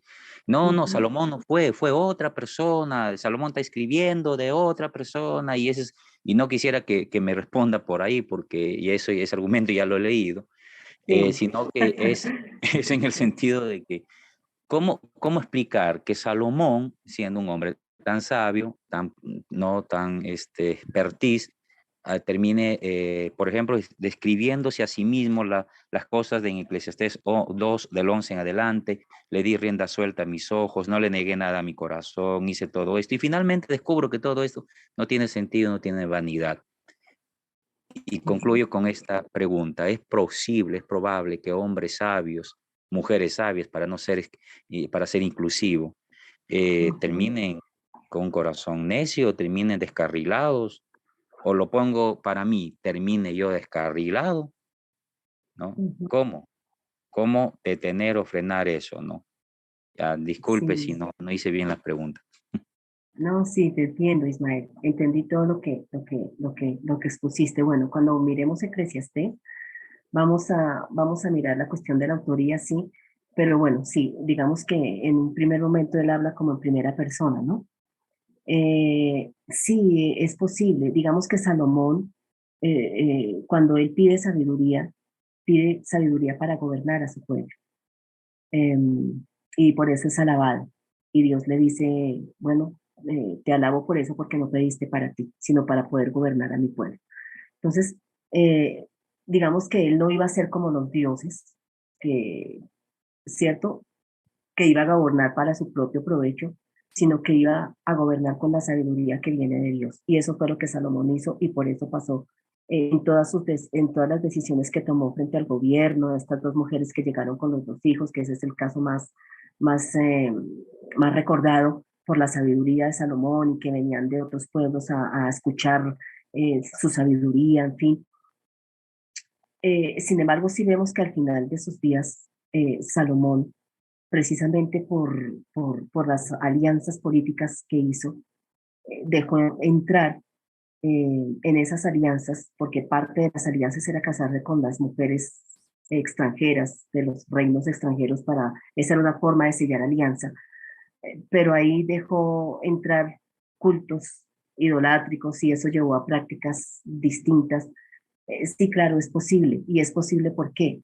Es posible porque el ser humano, siempre y cuando no se deje guiar a lo largo de su vida, de toda la vida, porque mientras estemos en la tierra estamos expuestos a construir de manera egoísta, que ese fue el gran pecado de la primera humanidad, ¿no? Adán y Eva. El gran pecado es construir con la propia sabiduría y construir un proyecto de vida egoísta. Y siempre estamos expuestos a eso. Siempre. Y eso es lo que pasa. O sea, digamos, tomando esa lectura que hiciste, le di rienda suelta a mis ojos. Lo hice para mí. Entonces, en un momento dado, cuando por algún momento quitamos a Dios, que es la medida de todas las cosas en nuestra vida, que tiene que ser el centro de nuestra existencia, y siempre pensar en, en que como yo construya, por un lado le agrada a Dios, ¿cierto? Pero también sé que eso que le agrada a Dios ni siquiera es para beneficio de Dios, es para beneficio mío. O sea, porque eso que le agrada a Dios, Dios me lo ha dado porque me ama y me lo ha dado para beneficio mío.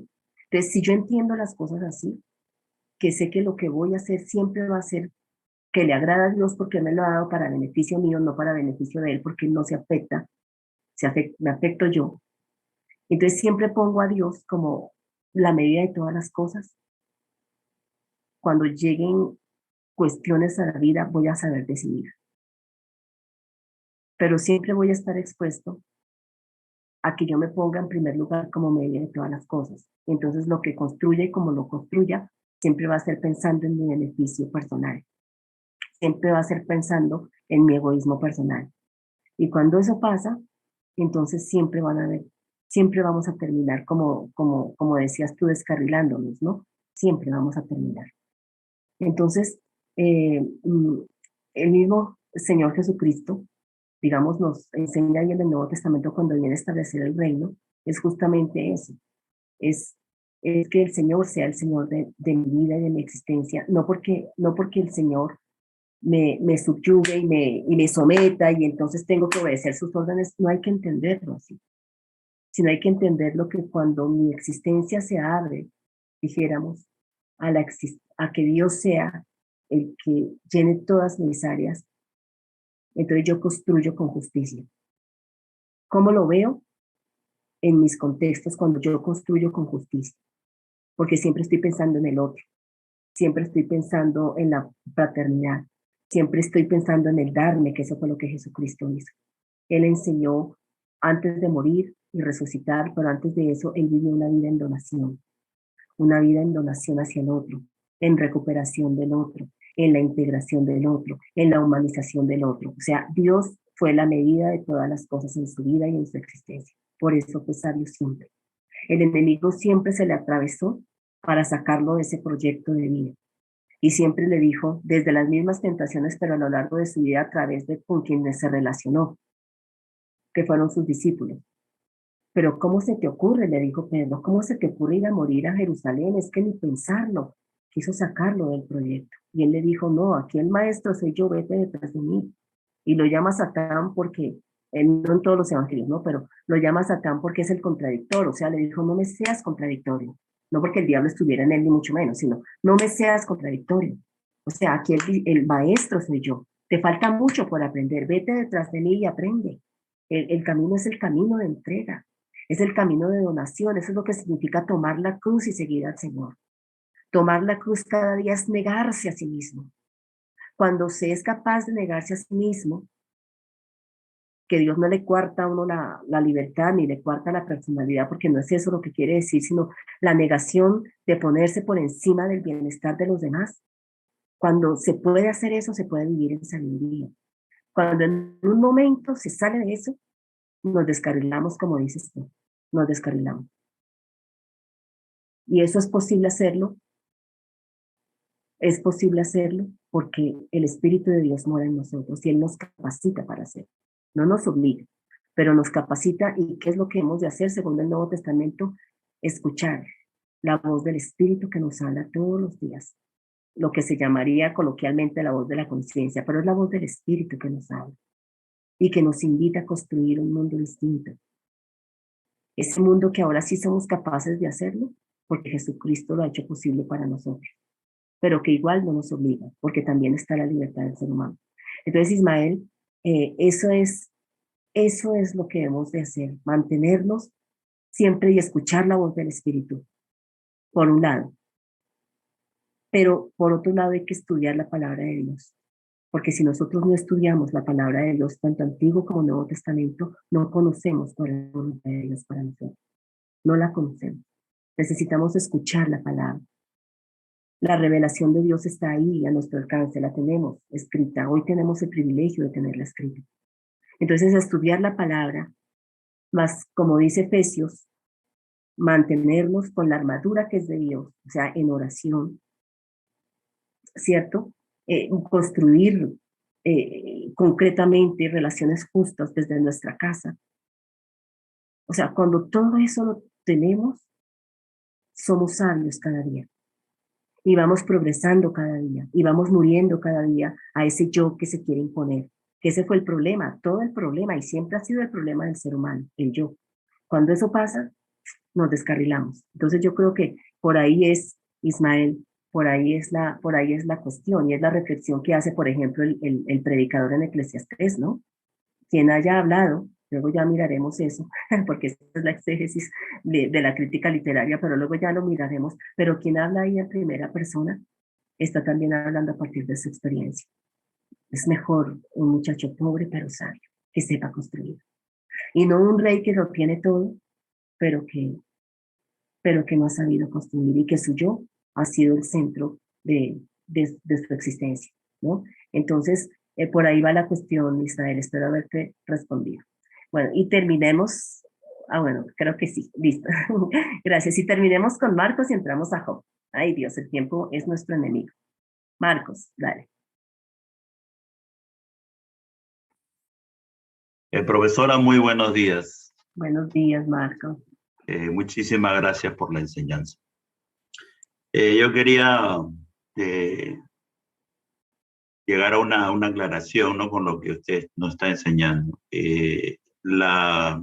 En cuanto a los proverbios, ¿no? Uh-huh.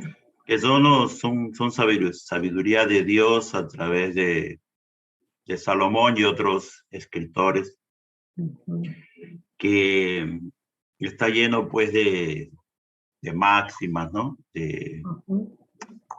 Y que tienen que ver con con la importancia que tenía para el pueblo de Israel la Torá, ya que la Torá es muy importante, ¿no?, hasta ahora en la vida cotidiana de Israel, y esa sabiduría que ellos van adquiriendo, como en las clases anteriores usted mencionó de estos autores en cuanto a la autocontemplación, ¿no?, de yo frente al orden, frente a la naturaleza, a lo social y a lo teológico, ¿no?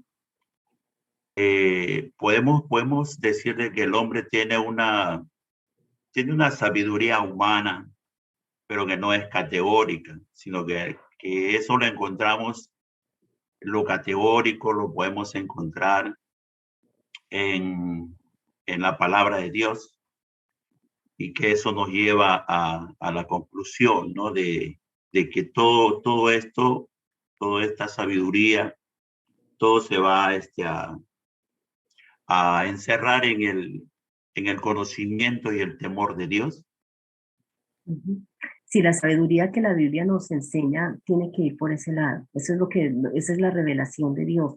O sea, tiene que estar el temor de Dios. Y el temor de Dios como decíamos también, no es ese terror, sino es entender que, que, digamos, sus mandamientos o lo que Dios nos estipula para saber vivir nos está ayudando a saber ser y a saber vivir. Entonces el temor de Dios es tomar esos mandamientos como el fruto del amor de Dios. O sea, no como una normatividad para vivir, sino como el fruto del amor de Dios, que el único beneficiado soy yo. El único beneficiado vamos a ser nosotros los seres humanos, ¿no? Entonces eso es temor de Dios, es siempre pensar en que mi actuación, que está resumida en esos dos grandes mandamientos, amar a Dios y al prójimo, ¿no? O sea, que mi actuación, siempre tengo que pensar que mi actuación beneficie al otro. Así yo amo a mi prójimo, ¿sí? Entonces, por eso Jesús llevó a plenitud. Ustedes oyeron que se dijo, no matarás. Es más, yo lo quiero llevar más allá, les dice Jesús. Porque puede que no lleves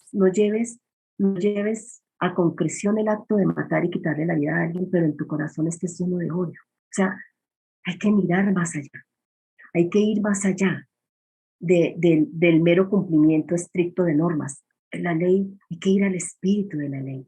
Y el espíritu de la ley llama a mirar que tu actuar siempre debes estar pendiente, o bueno, no como una imposición, pero siempre que lo que tú hagas no le afecte al otro, no dañe al otro, no lastime al otro. Y ese es temor de Dios.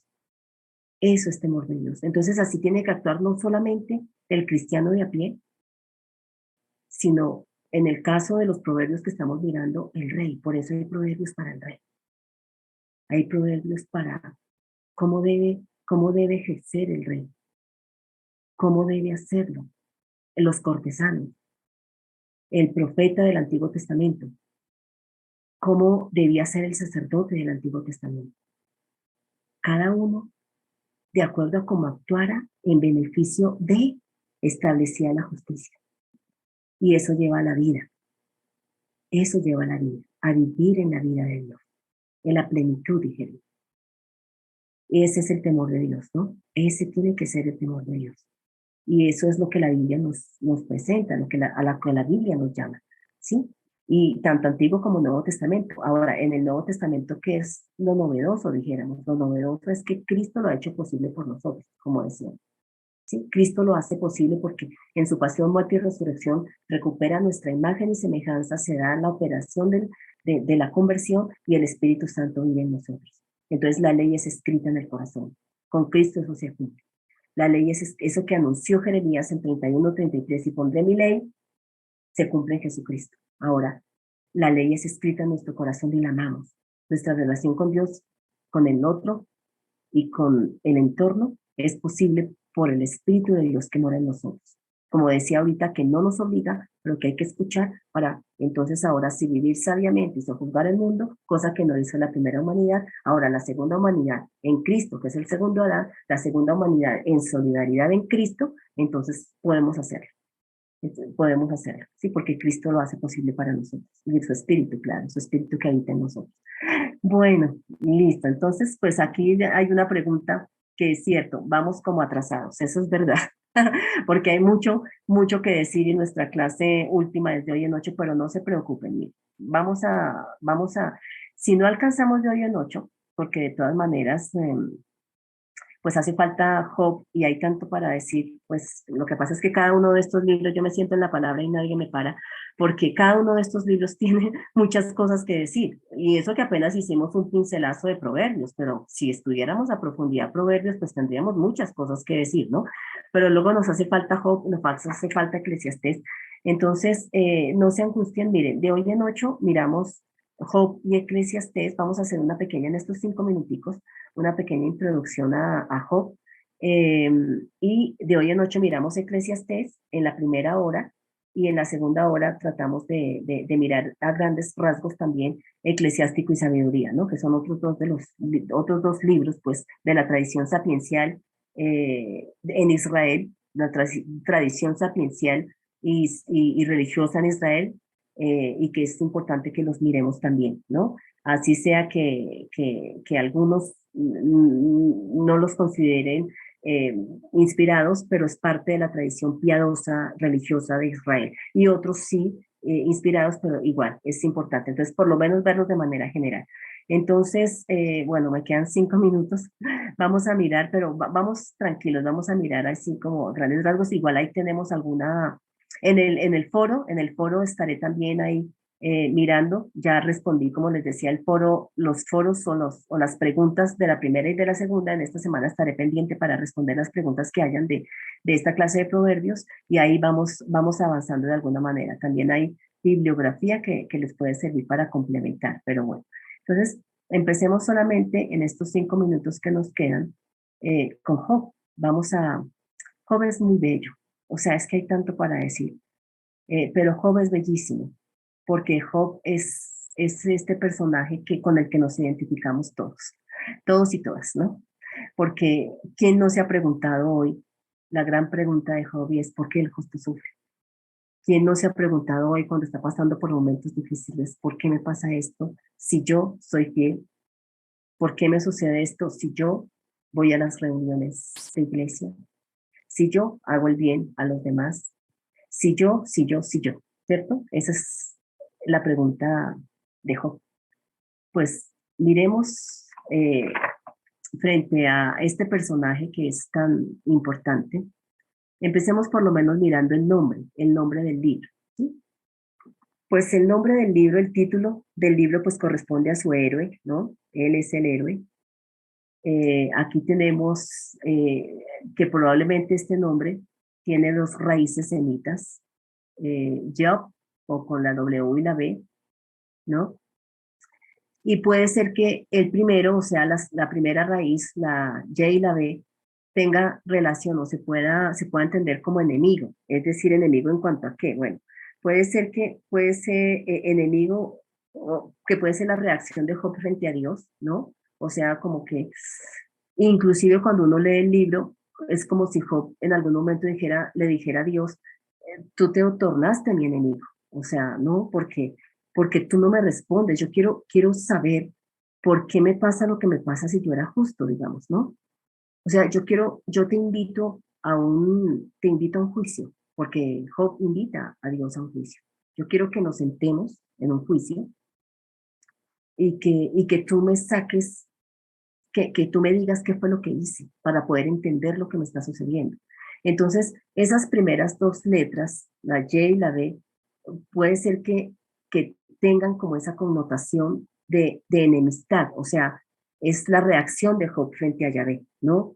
Y esa podría ser. Y la segunda raíz, la W y la B, puede ser que también signifique volver o arrepentirse, como se ve al final del libro.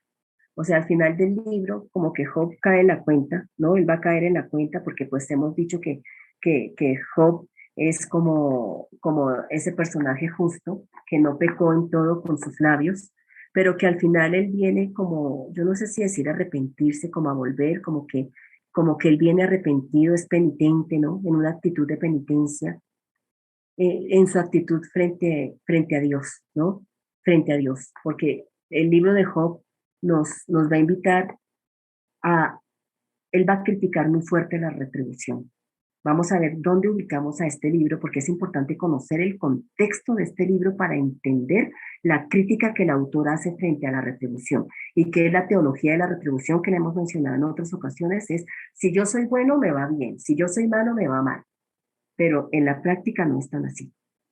La retribución es esa, si tú haces esto te va así, si tú haces esto te va así, esa es la retribución, pero el personaje que aparece acá en su vida concreta, él dice, eso no es tan así, porque yo soy justo y mire lo que me pasó. Entonces va a ser una crítica muy fuerte a la teología de la retribución. Pero para entender la crítica que Job hace a la teología de la retribución, entonces necesitamos qué han dicho los estudios bíblicos exegéticos frente a cuál sería el posible contexto en el que se escribe este libro para poder entender la crítica a la teología de la retribución, ¿sí? Entonces, quedémonos con eso, quedémonos con el nombre, por ahora, el nombre, las posibilidades del nombre. Estas diapositivas de Job y de Eclesiastés ya están en su plataforma. Entonces, para que ustedes, si quieren, le vayan echando una miradita, y entonces de hoy en ocho, confiando en Dios, entramos a Job. Entonces nos quedamos por ahora con el título del libro. Y de hoy en ocho sí quiero que trabajemos bien el contexto, porque el contexto nos va a ayudar muchísimo según los estudios bíblicos actuales, ¿no? De dónde pudo haberse escrito, en qué momento, en qué tiempo se pudo haber escrito este libro para entender el contenido del libro. ¿Listo? Entonces, que Dios los bendiga, las bendiga, y nos veremos Dios mediante en 8 días. Espero sus preguntas o cualquier cosa, comentarios también, no solo preguntas, ¿no? Sino también aportes. Por ahí Roxana está también por ahí, bueno, no la conozco, pero por el nombre, ella también hace sus aportes ahí y chévere, muy chévere porque eso enriquece. Entonces, un abrazo para todos y para todas y muchas bendiciones del Señor.